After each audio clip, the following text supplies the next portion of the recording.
do is I thought it would be helpful. I put together a screen share for us so that you'll be able to see more clearly what I am about, what I'm about. So hold on a minute. We'll get this going.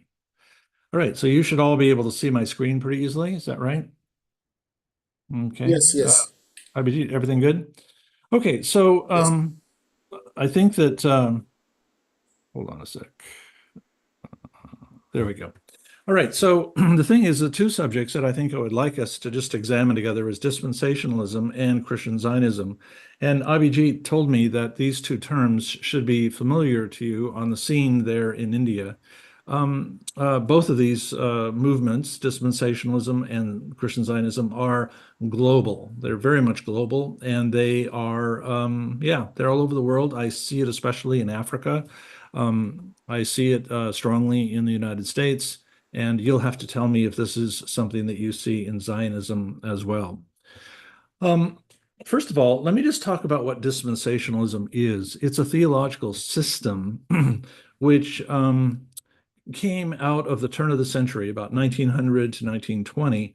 And it is a system which I think you have heard in India. It was promoted by an Irish evangelist. It really never took traction until it was connected to the publication of the first study Bible that was ever published. And so, therefore, in 1919, it suddenly became a big theological system that tried to organize all of biblical history into 7 chapters, you might say, based on 7 covenants. Anyway, because dispensational schools tended to send out a lot of missionaries, there were missionaries who went all over the world, literally from places like Dallas Seminary and Moody Bible, from American schools, really. And they basically brought dispensationalism with them. Today, dispensationalism is really not a strong or well-followed theological system. In fact, I know last week you met Darrell Bach, and even at his seminary, Dallas Seminary, they teach something called progressive dispensationalism, and that is just an open admission that really this system of theological thinking simply has not been successful. But the thing that has sort of been left behind is what we call dispensational eschatology. In other words, this theological teaching says, well, there are 7 sort of periods of time in which God has a pattern in which he is working with his people. But the last one is the one that has continued to take root, really. And if I were to say what dispensational eschatology is, it is a pessimistic view of the world. That is to say, it is a view of the world that says history is winding down into a crisis of some kind, and then Christ is going to come back and, in the midst of a war, is going to alleviate that crisis. And we'll get into that more when we talk about Zionism. So if you ask the average Protestant Christian around the world, they don't even know they're connected to dispensationalism, but they'll have some view that at some point, you have to recognize history's decline, and then you have to just simply be awaiting for the second coming of Christ. And so therefore you are encouraged, despite all of your suffering, that this is going to be okay. This kind of teaching, this kind of eschatology was really born in the United States between, I would say, 1918 and 1939. And if you look just for a moment at those years, you can see that the American church was going through just a very difficult time. World War I had just been completed. Countless millions died in World War I. India knows all about that. In following World War I, there was the so-called Spanish flu that killed about 50 million people. That was devastating. The Western world was really devastated by the war, by the flu. In 1929, the stock markets all over the West crashed, dissolving the fortunes of countless millions as well. And through the 1930s, Germany was warming up for another war, which began in 1939. Well, in that same period of time, it's a period of despair, of discouragement. There were tent evangelists moving throughout the world, basically doing rallies, revivals, and describing, this is it. The world is finished. We have no more history, and Christ is about to come back. So this period of time created this sort of this depressing, I would say, this discouraging eschatology, which simply means the end times. So that's where this comes from, and I expect that it is all over the church today. Now, it takes form in something very, very particular, and that is there are people who are so looking at sort of history that many Christians are constantly looking at history and they're saying, okay, so what are the puzzle pieces that are going to come together to help us understand how the history of the world is going to end and how Christ is going to come back again? Now, Gaza and the war in Gaza today is a prime example of where this is going on, because our interest in Israel, our interest in the Bible and its prophecies have really been emphasized, almost exaggerated, even in the last 18 months. And Christians are very deeply involved in this, like in the Gaza war that we know about now, and I'm sure you know about. Writing again and again says that evangelicals are supporting this war generously. So everything, the bombing that happens in Gaza, this is all something that they're doing. Christian Zionists in Europe and the United States are traveling to Israel. They're praying for Israel's soldiers. They're blessing them when they come off the battlefield. So you can imagine that this kind of expectation that somehow God is doing something in the Middle East today, and we are completely excited about it. So the intersection of politics and dispensational eschatology, these two things come together in Christian Zionism. And this is what I would like to focus on now. What is Christian Zionism? How does it use theology? And why is it so much alive here in the second half of the 20th century and the early 21st? Christians flock to Israel on a regular basis, as you see here, Christians from Finland, and they will march around Jerusalem proclaiming that this is a fulfillment of prophecy. Here are Christians from Asia doing the same thing. They are marching around with the Ark of the Covenant, they think, and, well, a replica of it, and they're saying the very same thing. Now, some people are completely enthusiastic about this, and you may be too. But there are other people you should know that think that this Christian Zionism is an absolute heresy. All right, so let's try to give some definition to this. What is Zionism? Let's back away from Christian for a moment and simply ask, what is Zionism? Zionism is a political commitment to the restoration of a Jewish state in the historical land of Israel in the Middle East. So Zionism, purely speaking, is a political commitment, all right? Zion is the name for the highest hill that is in Jerusalem, where the temple was built. That's where the word comes from. So it's the political restoration of Jews to this state. So Christian Zionism is a theological commitment. Notice the difference, a theological commitment to the restoration of the Jewish state in the historical land of Israel. Now, of course, these two are going to merge with one another because Christian Zionists are going to say, okay, based on my theological commitments, now I'm going to become a political activist. So these two work hand in hand, but it's very important to see that we think of this as political theology. That's what we do. We think of this as theology that has now suddenly taken on a political emphasis, and it really does have an effect on the world. I wanted to just recommend to you a couple of books that are written by friends of mine that I think are really worth seeing. This David Crump's book here, Like Birds in a Cage, is a first-rate study of what has happened with Christians and how their theologies have been affected by Christian Zionism and how that has led to political involvement in Israel today. Stephen Sizer, he's British. He has written probably the premier book on this, Zion's Christian Soldiers. This is about using the Bible, the Christian church, and how this has all affected our views of Israel. So first-rate, these are two first-rate books. There are a lot of books about Israel out there, but it's important to know where the really great ones are. InterVarsity does this one, and that should be your clue that this is important material. Okay, so let me just show you how Zionism actually is going to appear in three different ways inside of the world, inside of the Middle East, let's say, okay? So I said that Zionism is a political movement, but initially, here you can see on the left here, I have what I just simply call Jewish Zionism. That's a really important thing.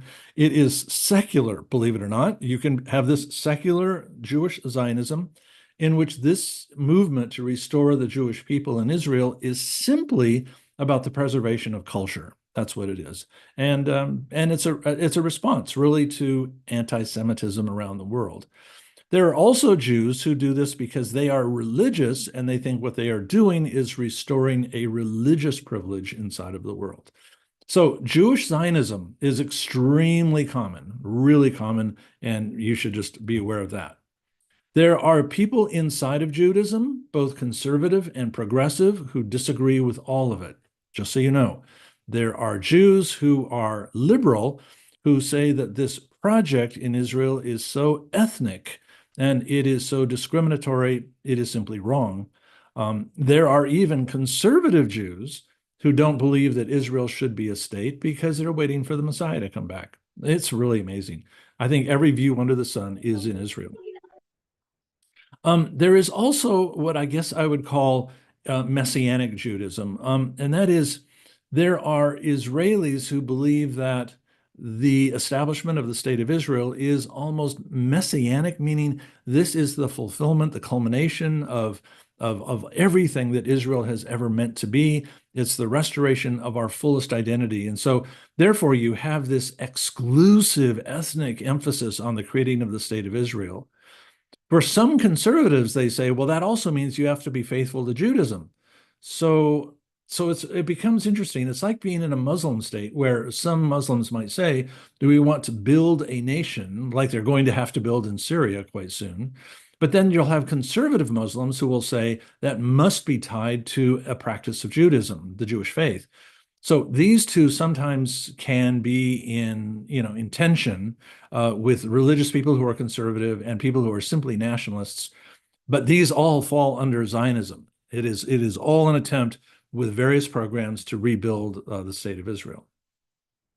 Now, Christian Zionism is just a piece of this, and it is built on this idea that the establishment of the state of Israel is one of the prophecies for Christ coming back. There are many Christians in Africa, especially wherever the prosperity gospel has taken hold, people believe that blessing Israel is a way for God to bless me, how I will be blessed. That's remarkable. It really is. And then, thirdly, there is a use of the Bible which is quite peculiar. It's unusual. It's criticized all of the time, and I will show you more of that in a moment. So here you can simply see when I talk about Zionism, I'm talking about Jews who are involved in this, pure nationalists are involved in this, and then of Christians who are on the side. But for them, their spirituality, their religious life is really an important piece of how this works. So it doesn't matter. If you're in Latin America, you will see this. If you're in Africa, you will see this. It's all over Europe. You can tell me what you see in India, but you'll go into a worship space, and it's hard for me to believe, but as you can see here in Latin America, they are singing worship songs while waving the Israeli flag. And that's just like, really? That's just amazing. They would not wave any other flag there. And I know from talking to Brazilians that they would not wave the Brazilian flag. So how is it that Israel was elevated to this kind of thing? Now, in the United States, the American church is really deeply involved in this in ways that I can even barely describe. The American church has been really captured in its imagination with this kind of passion for the state of Israel, and I think you can actually talk to just average Christians in the United States, and they would say that, as somebody said to me in church just the other day, I think that I was always taught from my childhood that supporting Israel was a priority. It's an obligation for me as a Christian, because God is actually restoring his Old Testament people to their promised land. So when it comes to the American church, as I said before, we have Christians who are traveling to Israel to bless the army. We also have got Christians who are sending millions and millions of dollars to the Israeli government from the American church. So imagine that. Here you would have a church budget in your congregation, and then you would allocate a section of your church budget to go to Israel. So I don't think in my lifetime I've ever seen the Christian church do something quite as political as that. That is a political act to send money from your church budget directly to a government and its army. Okay. All right. So here's the key text that everyone likes to point to. It's in Genesis 12, 2 through 3. And I think this is the text that you will hear again and again. Well, Dr. Bach used it last week. The Lord said to Abraham, "Go from your country and your kindred and your father's house to the land that I will show you, and I will make of you a great nation, and I will bless you and make your name great, so that you will be a blessing. I will bless those who bless you, and him who curses you I will curse, and by you all of the families of the earth shall bless themselves." Now, this text is probably one of the most misused texts in the entire Old Testament, because what happens is people lift this text out of context and they apply it to the modern state of Israel. And so therefore you have to ask yourself, well, wait. When we ever interpret a biblical text, we also always want to anchor it in its original context. That's what controls its meaning. So therefore, it's a fair thing to say, is this God promising Abraham that he is going to be under God's protection as he's moving into Canaan and dealing with the Egyptians, which are just to the south? Or is this a universal thing? So that if you were to send $100 to Israel, God is going to flourish your family and flourish your business. Okay. So here's the question then. How do I use this text in the 21st century? Should it have a modern political application? As you may know, hurricanes occasionally hit the United States in the southeast around Florida. And so we have had Christian preachers say that if America in its politics does not support the state of Israel in every way, then God is going to send hurricanes to punish us. God is going to ruin our economy. So therefore, this text is actually used as a kind of political threat. This is probably the most well-known spokesperson for Christian Zionism. His name is John Hagee, and he is in Texas, one of our states here, and so therefore, let's create an outline for this. By the way, Christian Zionism is really run by sort of amateur theologians. It's run by lay people. There is no textbook you can buy that says, here are the teachings of Christian Zionism. So you have to piece this together almost from sermons and from popular writing. So we've already said, I'm going to give you an outline now of some of the things, some of their commitments. It's a political theology. We have said this, and it synthesizes political things alongside of religious commitments, okay? It believes it has identified a divine purpose in history. It is a desire to give a divine endorsement of Israel. So therefore, what Israel is doing, even today in Gaza, Syria, and Iran, and so forth, this is not really an ordinary country. This is a country which is doing things in the name of God in history. But the third piece, and this is actually what you'll hear again and again, is what I call regret. It's the viewpoint that says, if we do not come alongside of Israel, if we don't support this agenda, we are going to regret it. Personally, you're going to regret it. You will be punished or you will be impoverished. Your family is going to regret it. Your country is going to regret it. In other words, Israel now is the test of faithfulness inside of your church. All right, so how do they build this theological system? All right, let's just now make a couple of steps to describe some of their theological commitments. All right, so the first commitment comes straight out of dispensationalism. It's a pessimistic view of history, that history is actually coming to a close, that humans have run the course of their pattern, their place in history, and it's coming to a close. So therefore, you will hear them say again and again, we are witnessing the fulfillment of prophecy. This is the final countdown. Israel was formed in 1948, and that started the clock, really, and so therefore Christ will be coming back at any time. So they see this as the end of history, and so for some of them, they even become enthusiastic when they see a war emerging. They look at the conflicts right now in the Middle East, and they're thinking, is this going to bring about Armageddon, the final battle?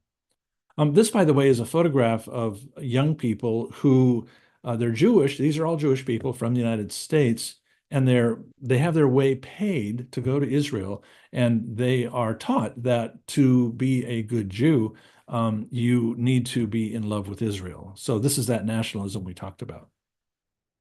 All right, so this is at the end of history, but then God has a plan for the Middle East. God is moving the nations around so that we are going to have this great catastrophic war. Here is a guy who's writing named David Brickner. Peril awaits those who presume to say that God is finished with his chosen people. Just as God judged the nation of Egypt for her ill treatment of his people, so will he judge the nations today. Evangelicals who would understand the Middle East must pay close attention to this teaching. They must choose carefully what side to uphold. So there's the threat right there. God is moving the nations in Israel right now, around Israel right now, and therefore, if you're not watching carefully, you're going to end up on the wrong side of God's plans. All right, so the third step in this is that God has made a promise. God made promises in the Old Testament to Israel. God does not change his mind. If you think God changes his mind all of the time, well, this is not the God of the Bible. So Genesis 15:18 is a good example of this, where God makes a covenant with Abraham. To your descendants, I give you this land from the river Egypt to the great river Euphrates, and here are the various areas nations that will be taken over.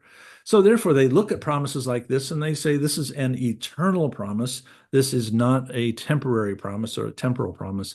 This is something eternal. And it goes back to the character of God. He does not change his mind. Now, they'll also say that this is all prophesied. And if you look simply in the Bible, you would see that the arrival of the state of Israel, the conflicts surrounding Israel, all of these things are in prophecies that you'll find in Daniel or Ezekiel. And many people are just, there some of them are really head scratchers because you think, no, really, that is really referring to something 2,500 years ago. That isn't something really for today. Here's a quote from someone who is well known in all of this. His name is Hal Lindsey, a dispensationalist. Obstacle or no obstacle, it is certain that the temple is going to be rebuilt. You know, in Jerusalem, the temple of Herod was destroyed 2,000 years ago, and there are people who want to build a third temple. Prophecy demands it, with the Jewish nation reborn in the land of Palestine, ancient Jerusalem, once now and again under Jewish control. First time in 2,600 years. Talk about building the great temple. The most important sign of Jesus' soon coming is before us. It is like the key piece of the jigsaw puzzle being found. So you can see that prophecy then, in the Old Testament in particular, is your guide map for moving through all of this. So what is it that you're supposed to be doing? You're supposed to be blessing Israel. That's what you have to do. And if you don't bless Israel, then you are going to regret it really quite deeply. This is a quote from a well-known American national sort of pastor who writes about this on a regular basis. There is almost a global hatred of Israel, but God has made a promise long ago to Abraham and his descendants. I will bless those who bless you. I will curse those who curse you. America has blessed Israel by supporting her right to exist and sending billions of dollars of much needed support over the years. So they would say, they're going to argue that American prosperity, they would say, is tied to American support of Israel, and that's going to explain the American national story. Okay? Well, the final and sixth thing is the second coming of Christ. Christ is going to return, and Christ is going to stop all of the great conflicts in the Middle East, and there we have it. Now, I'm going to put this chart here. I'm going to build this chart here for you, and Christian Zionists will generally have this eschatology and they will tend to have these pieces in their thinking, but they don't even realize where they come from. They just think, oh, well, this is what the Bible teaches, and I'll suggest to you that maybe I'm not so sure. In 1948, Israel was born as a nation, and they feel that this has begun the last times, okay? Things are going to become worse and worse. This is a pessimistic view of history, and the church is going to be raptured, removed from the world. You perhaps have heard about that. And that is going to bring about 7 years of tribulation. Terrible things will happen on the earth, and this is going to culminate in war spreading from the Middle East to every place else. Now, of course, what happens then is that great and final war is going to be ended when Christ returns. So he's going to return to a mess. But notice that human history is going to decline and it's going to collapse into war. That's when Christ returns. And that is when Christ is going to inaugurate the judgment day. And he's going to then bring about a kingdom of peace for 1,000 years called the millennial kingdom. So here we have the basic structures that came originally from dispensationalism. And at the risk of upsetting some of you, these things are so widely disputed that the vast majority of New Testament scholars just do not understand this reconstruction at all. Let me just take one piece, for instance, the rapture, that the church is going to be removed. No one can find that teaching inside of the New Testament. And so therefore, I had a standing offer with my students that I would pay them handsomely if they could find a verse inside of the New Testament that taught that. And then also the 7-year tribulation. This is something that is extrapolated out of the Old Testament. And this is all a reconstruction which many Christians today are simply backing away from.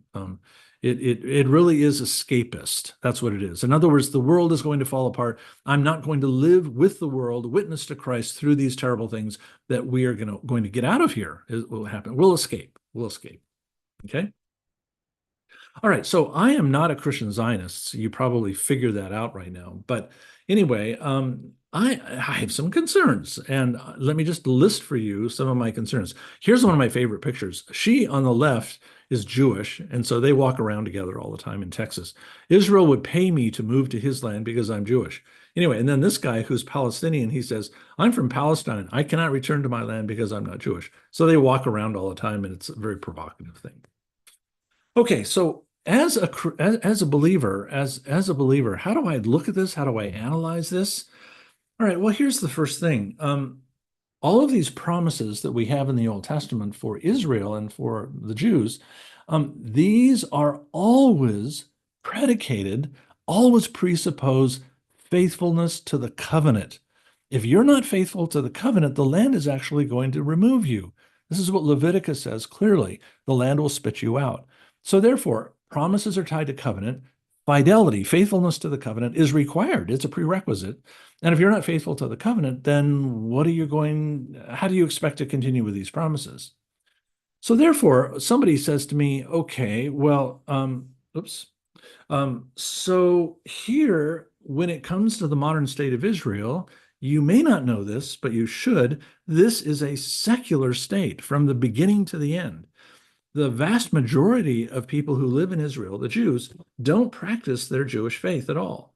The founders of Zionism, Jewish Zionism, and Israel, they were atheists who decided they were going to create a country for high Jewish culture. The country was actually formed by Jews called Ashkenazi Jews from Eastern Europe who came into Palestine, and they said, we are going to create what they called the new Jew. So they were going to create a high culture, secular environment. So God's not even mentioned inside of their earliest constitutional writings. So I ask myself, if covenant faithfulness is important, how can I say that this country, therefore, is a continuation of Old Testament Israel when it doesn't have, by majority, interest in faithfulness to Yahweh at all? The other thing is that I just simply can't read the book of Genesis if I want to understand Israel in the land, because inside of the prophets of the Old Testament, the litmus test is how you care for the people in the land who are not Jews. And so again and again, they say, how do you care for the orphan and the widow? And the last word is the foreigner or the sojourner. How do you care for them? And I could list for you in one of my books a long list of discrimination and hostility toward the residents who half of the country of Israel is Palestinian, and they have a terrible, terrible life. Now, if someone is going to say, well, we're going to build a state and we're going to call it Israel, and it's going to follow some kind of biblical promise of some kind, it seems to me that biblical standards need to follow biblical promises. If you're going to rest on biblical promise, you have to then build on biblical standards. So therefore, when it comes to the non-Israelite living inside of Israel, you've got in the Old Testament lots of guidelines for how those people are supposed to be treated, and that's not happening today. So these are problems. The fourth thing that I would remind ourselves of, and you can ask me about this, is that Christians should be cautious when they hear someone pull a verse out of the book of Ezekiel and say, this is a prophecy that's been fulfilled in 2021. We have this terrible history as Christians living each century saying we can identify things in our time which have been predicted, have been prophesied. So we like, as Christians, to say, this activity, this human activity, is actually divine activity. We really like to do that. And when we've done that in the past, we've got a terrible track record with this. So therefore, we need to be cautious. And when I hear Christian Zionists pulling from the Old Testament like that, I'm nervous about that. And then lastly, no, second to last, this is what do I when I think about the Holy Land and I think about promise of land and so forth, I should not neglect the New Testament. I'm not Jewish. I'm Christian, and therefore I ask myself, how does the New Testament speak to this? And I have a book called Jesus and the Land that does this very thing. It analyzes this, and what you find in the New Testament is that what we call territorial theology, that idea that God has picked one race, one nation, picked one land, Israel, and these two go together. So you create this kind of ethnic or racial nationalism. The New Testament rejects this out of hand. It rejects this out of hand. Let me give you one example that's really fun. It is in Acts chapter 1, verse 6. Jesus has died, Jesus has been resurrected, and Jesus is about to ascend. And his followers, his apostles, are asking him the very question you'll hear with Zionists today. Lord, at this time, now that you have been glorified, now that you are powerful, are you going to restore the nation to Israel? Are you going to put back in place the political entity that we have always sought, that goes all the way back to King David? Are you going to give us the political scheme that we have always sought for? And if you look at the following verse, verse 7, Jesus does not give them what they want. He says, no. What you are to do is not concern yourself with building an ethnic state in the Middle East. What you are to do is to go into the entire world, because the New Testament message is not the redemption of Israel. It is the redemption of creation. So this is why I think for many people, and I predict this fully, that within 100 years, we'll hear almost nothing about dispensational eschatology. We just don't see that this sort of theological system really works. And it has led to terrible political things. And it has led to Christian Zionists getting deeply involved in politics so that Christians are preaching about Israel instead of preaching about Christ. Well, here's the last thing that I want to just bring to your attention. In all of this Christian excitement about what's happening in Israel and all of the conflicts and all the wars, what we don't realize is that we have brothers and sisters in Christ who are Palestinians. Please, if there's nothing else you take away from this, underscore this one idea, that roughly 10% of all Palestinians are Christians, no matter where they are in the world, and many have been driven out because of Israel's nation. So inside of Israel today proper, about 2% of them are Palestinian Christians. But that means you've got hundreds of thousands of Christians centered in places like Bethlehem, Nazareth, Jerusalem. And yeah, they're there. They've been there. They will trace their heritage back all the way back to the apostles. They're a very ancient community. So when I look at Israel, I ask myself, well, I don't want to be so excited about prophecy in Israel. I want to know where my brothers and sisters in Christ are and how they are faring. Anyway, so Christian Zionism is a significant, oh, and certainly I, I'm going to say deeply problematic position of the church. And I think that as the church's history unfolds in the next 5 decades, 6, 7, 8 decades, we're going to look back on this period of time and we are going to regret Christian Zionism deeply. We're going to be embarrassed. We're going to be just as embarrassed by Christian Zionism as we are embarrassed with Christianity's tolerance of slavery or Christianity's involvement with colonialism. All of these things, we look back and we say, we missed our calling at that moment. And I think our calling today is to identify this as a false teaching as carefully as we can. Okay, Abhijit, maybe this is a good place to stop, and I'm Right. happy to have questions and yeah, Correct. how's that sound? Yeah. Okay. I think we'll stop this section of live streaming.